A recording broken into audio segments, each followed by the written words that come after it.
வணக்கம் friends and students, welcome to science அரட்டை. நான் பாலாஜி. வணக்கம், நான் சங்கீதா. இன்றைக்கி வந்து ஒன் டைமென்ஷன் மோஷனில் வந்து முடுக்கம் ஆக்சலரேஷன் பற்றி பேச போகிறோம். ஆனால் வந்து 2 டைமென்ஷன்ஸில் நான் ஸ்டார்ட் பண்ண போகிறேன். ஓகே ஒரு ஃப்ளாட் சர்ஃபேஸ் இருக்குதுன்னு வச்சுக்கோங்க. அந்த ஃப்ளாட் சர்ஃபேஸில் 2 துகள், பார்ட்டிக்கிள் ஏ, துகள் ஏ, அது வந்து வடக்கு திசையில் 10 மீட்டர் பர் செகண்ட் ஸ்பீடில் போயிட்டுருக்கு. நான் உங்களுக்கு வந்து திசை வேகம் கொடுத்துட்டேன், திசையும் கொடுத்துட்டேன், வேகமும் கொடுத்துட்டேன். திசை வந்து வடக்கு திசை, வேகம் வந்து 10 மீட்டர்ஸ் பர் செகண்ட். தமிழ் வந்து நிஜமாவே ஒரு அருமையான மொழி. ஏன்னா வெலாசிட்டி அப்படிங்கிற ஒரு வார்த்தைக்கு இங்கிலீஷில் அவ்வளவு எளிதாக நமக்கு பொருள் புரியாது. ஆனால் தமிழில் எவ்வளோ அழகாக வந்து வேகம், ஸ்பீட், திசை, வேகம், திசையும் வேகமும் கலந்தது வெலாசிட்டி. அப்சல்யூட்லி. ரெண்டாவது துகள் பார்ட்டிக்கிள் பி, அது வந்து கிழக்கு திசையில் 20 metres per second, 20 metre per second ஸ்பீடில் போயிட்டுருக்கு. இப்போ ஒரு சின்ன கேள்வி, இந்த 2 திசை வேகத்திலையும் எது அதிகம், எது குறைவு? உண்மையிலேயே இந்த கேள்விக்கு ஒரு சரியான பதில் உண்டா? பதில் கிடையாது. இந்த கேள்விக்கு வந்து பொருளே இல்லை, இந்த கேள்விக்கு அர்த்தமே இல்லை. It's a meaningless question. Okay. ஏன்னா திசை வேகத்தில் திசையும் இருக்குது, வேகமும் இருக்குது. இப்போது திசை பாருங்கள், இப்போ கிழக்கு திசை வடக்கு திசையோட அதிகம் இல்லை, வடக்கு திசை கிழக்கோட அதிகம் இல்லை. அந்த மாதிரி ஸ்டேட்மெண்ட்டுக்கு வந்து அர்த்தமே கிடையாது, மீனிங்லெஸ். அதனால் வந்து 2 திசை வேகம் 2 டைமென்ஷன்ஸ்லேயோ 3 டைமென்ஷன்ஸ்லேயோ நான் கொடுத்துட்டேன்னா எது பெருசு எது சிறுசுன்னு சொல்கிறது வந்து அதுக்கு அர்த்தமே கிடையாது.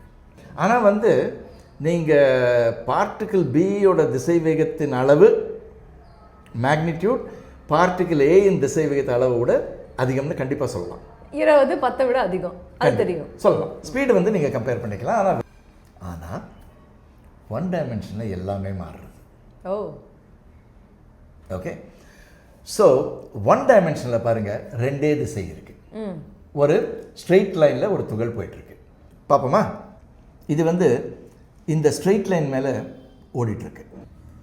இப்போது இந்த வீடியோவில் வந்து நம்ம வந்து கான்ஸ்டன்ட் ஆக்சலரேஷன் பற்றி தான் பேச போகிறோம். ஓகே. இப்போது ஒரு துகள் எடுத்துக்கங்க, அதனுடைய உடனடி திசை வேகம் அதை வந்து கரெக்டாக டிஃபைன் பண்ணுறதுக்கு வந்து கால்குலஸ் தேவை. ஆனால் இந்த வீடியோவில் இப்போ வந்து நம்மளுக்கு வந்து இன்ட்யூட்டிவ் போதும். உதாரணத்துக்கு நான் வந்து ரோட்டில் இருந்துகிட்ருக்கோம், ஒரு ரோட்டில் வந்து ஒரு கார் போயிட்டுருக்கு, ஒரு மாட்டு வண்டி போயிட்டுருக்கு, ஒரு டீச்சர் சார் இவர் மாதிரி ஒருத்தர் நடந்து போயிட்டுருக்காரு.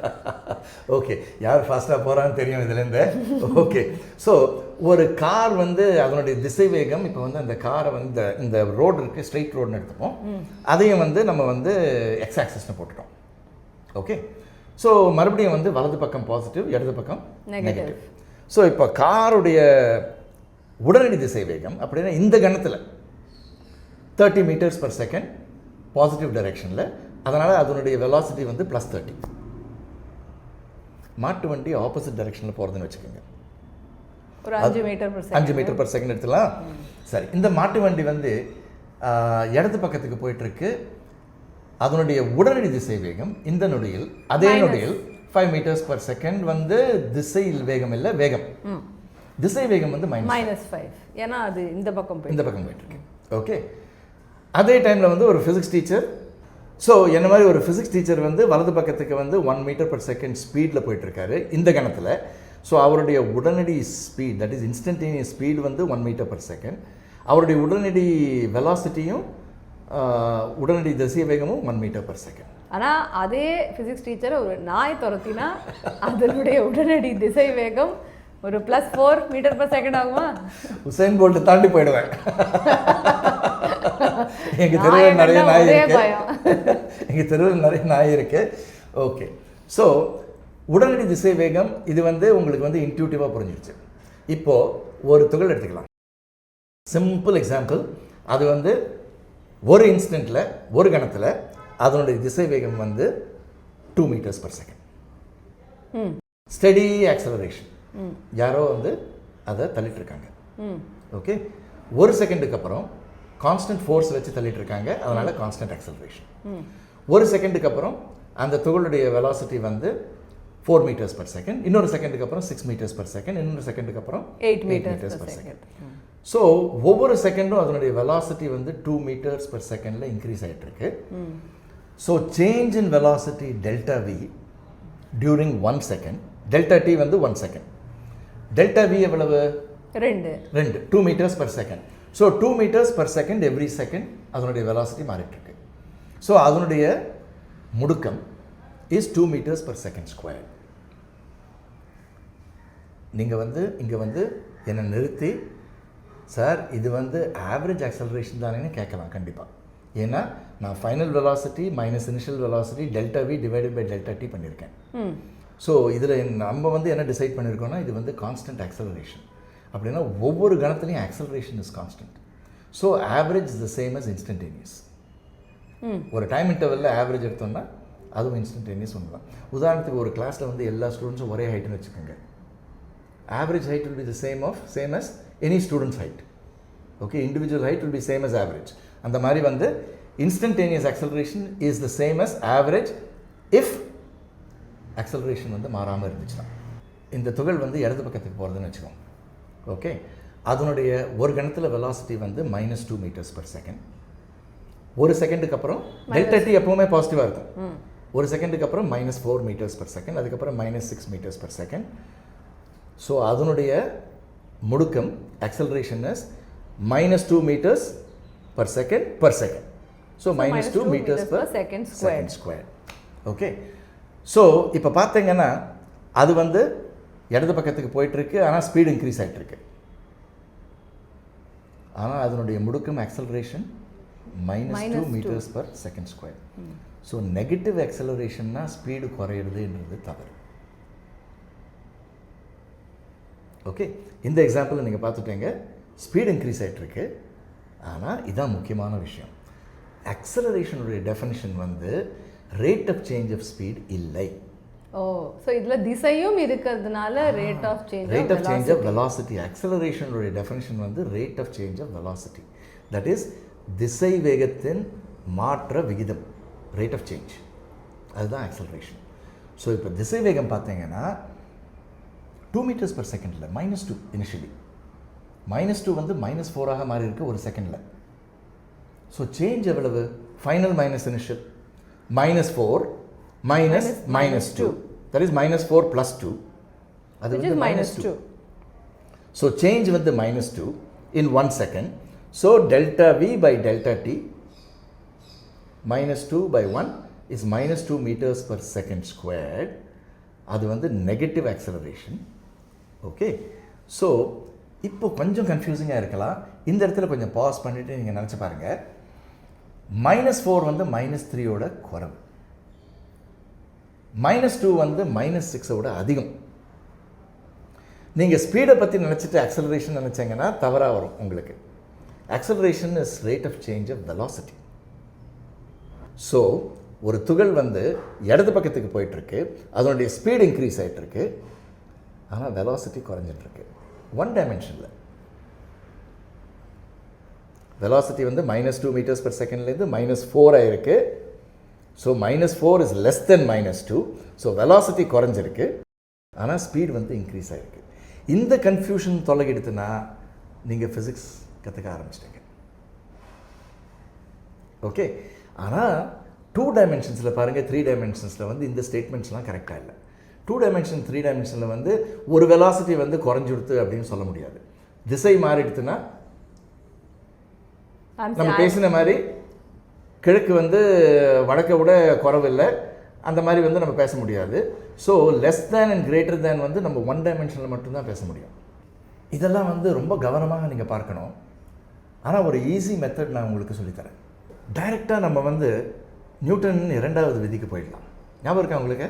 ஏதோ மனப்பாடம் பண்ணது ஞாபகம் இருக்குது sir. Force is equal to m × a. Correct, F is equal to ma. இப்போ வந்து 1 dimensionல தான் நம்ம பார்த்துட்டு இருக்கோம். 1 dimensionல வந்து ஃபோர்ஸுக்கும் திசை உண்டு, இட்ஸ் அ வெக்டர். ஆனால் வந்து அது +or- 6 நியூட்டன் ஃபோர்ஸ்னா வலது பக்கத்துக்கு யாரோ வந்து விசை செலுத்துகிறாங்க அந்த துகள் மேலே. -6 நியூட்டன் சொன்னோம்னா ஃபோர்ஸ் இடது பக்கத்துக்கு தள்ளிட்டு இருக்காங்க. அதே மாதிரி ஆக்சலரேஷனும் வந்து நெகட்டிவ் பாசிட்டிவ் நம்ம பார்த்துட்டோம். இப்போ மாஸ் m பார்த்தீங்கன்னா அது எப்பவுமே பாசிட்டிவ் தான். நெகட்டிவ் மாஸ்னே கிடையவே கிடையாது. ஸோ இந்த equation F is equal to ma நீங்கள் பார்த்தீங்கன்னா மாஸ் வந்து பாசிட்டிவ் நம்பர், தேர்ஃபோர் ஃபோர்ஸ் நெகட்டிவாக இருந்தால் ஆக்சலரேஷனும் நெகட்டிவ், ஃபோர்ஸ் பாசிட்டிவாக இருந்தால் ஆக்சலரேஷனும் பாசிட்டிவாக இருக்கும். ஆக்சலரேஷன் நெகட்டிவாக இருந்தால் ஃபோர்ஸ் நெகட்டிவாக. ஆமாம், ஆக்சலரேஷன் நெகட்டிவாக இருந்தால் அப்படின்னா அதனுடைய வெலாசிட்டி குறைஞ்சிட்டே இருக்குன்னா in one dimension, not speed, velocity குறைஞ்சிட்டே இருக்குன்னா அப்படின்னா ஃபோர்ஸ் வந்து நெகட்டிவ். ஓகே, அப்படின்னா யாரோ வந்து அதை இடது பக்கத்துக்கு தள்ளிட்டு இருக்காங்கன்னு அர்த்தம். கரெக்ட். ஓகே, இந்த விஷயம் வந்து ஃபோர்ஸ் அண்ட் ஆக்சலரேஷன் ரெண்டுமே ஒரே திசையில் எப்பொழுதுமே இருக்கும்ன்றது வந்து 2 டைமென்ஷன்ஸ்லையும் 3 டைமென்ஷன்ஸ்லையும் கூட உண்மைதான். ஆனால் இப்போ 1 டைமென்ஷன் வந்துடுவோம். ஓகே, 2 எக்ஸாம்பிள் கொடுத்துட்றேன்.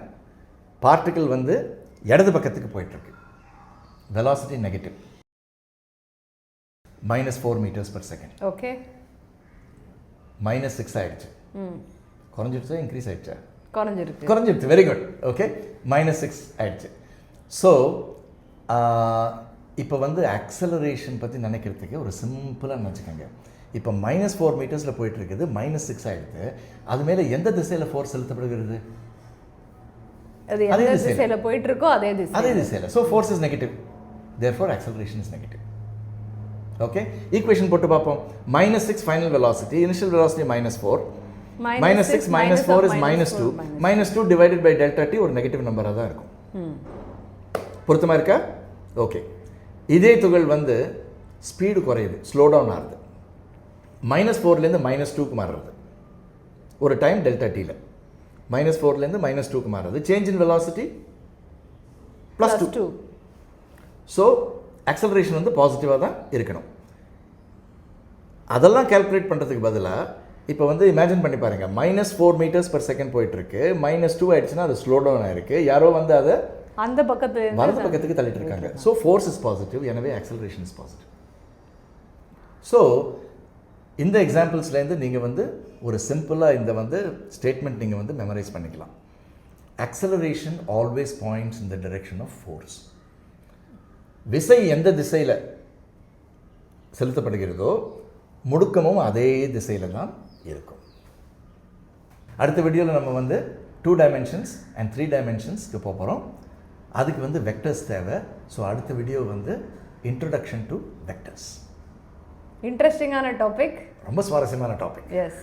ஸோ அதுக்கு முன்னாடி இந்த வீடியோ உங்களுக்கு உங்களுடைய ஃப்ரெண்ட்ஸோட கட்டாயமாக பகிர்ந்துக்கோங்க, ஷேர் பண்ணுங்கள், subscribe and please press that bell icon.